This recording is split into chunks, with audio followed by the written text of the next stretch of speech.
What's going on, everybody? I got one today. NFL fans, bear with me. Diego Pavia did not get drafted. That's right. He done fell off the board altogether. And it probably started the day that we had the Heisman Trophy announcement. He came in second. That's right. He was the runner-up. Had an attitude. He was mad at the voters, saying they didn't know what they were doing.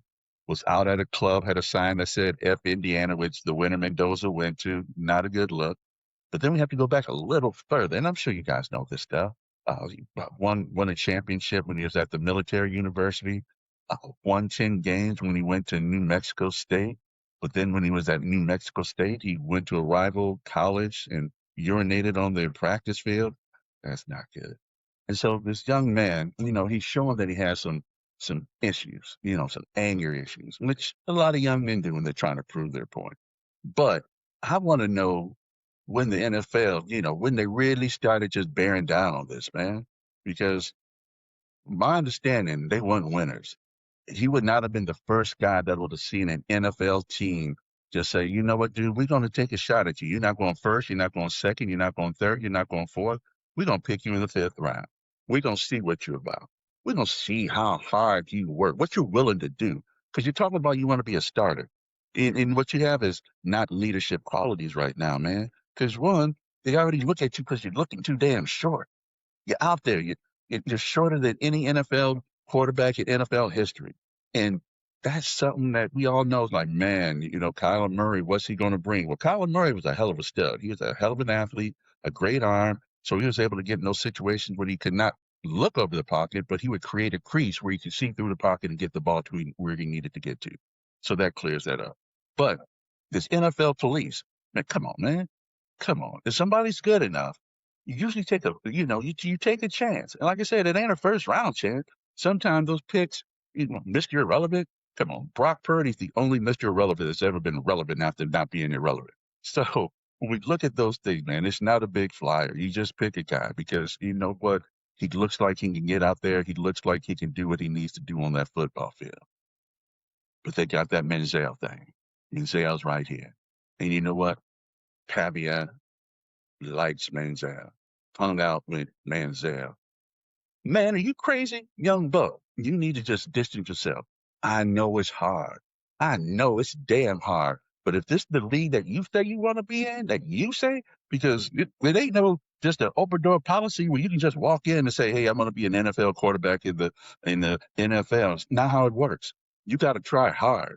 Look at Tom Brady. What was he? 759,000 when he got selected, and he worked his way up, and he just kept proving people wrong.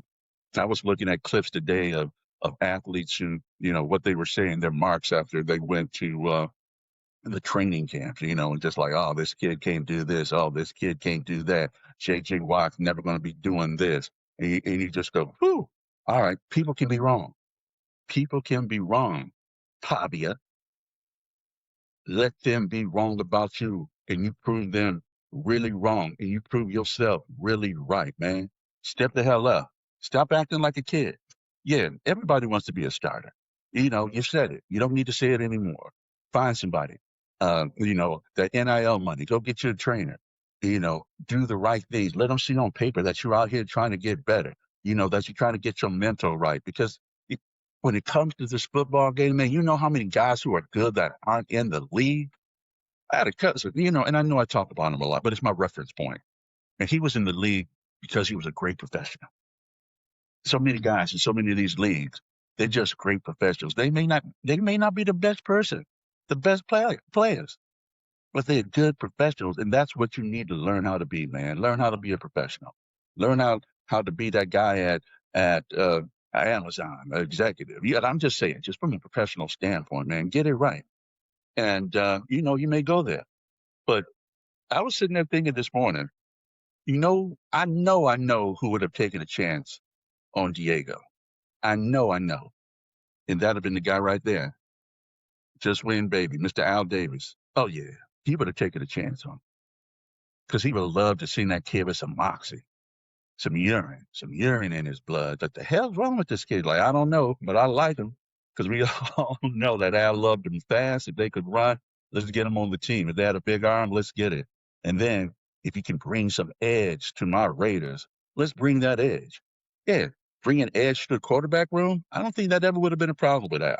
In fact, I'm going to go out on my limb, and it may not have been in the draft, but I bet you Al would have signed this young man up and said, you know what, man, you're going to come in here, and I want to see what you got.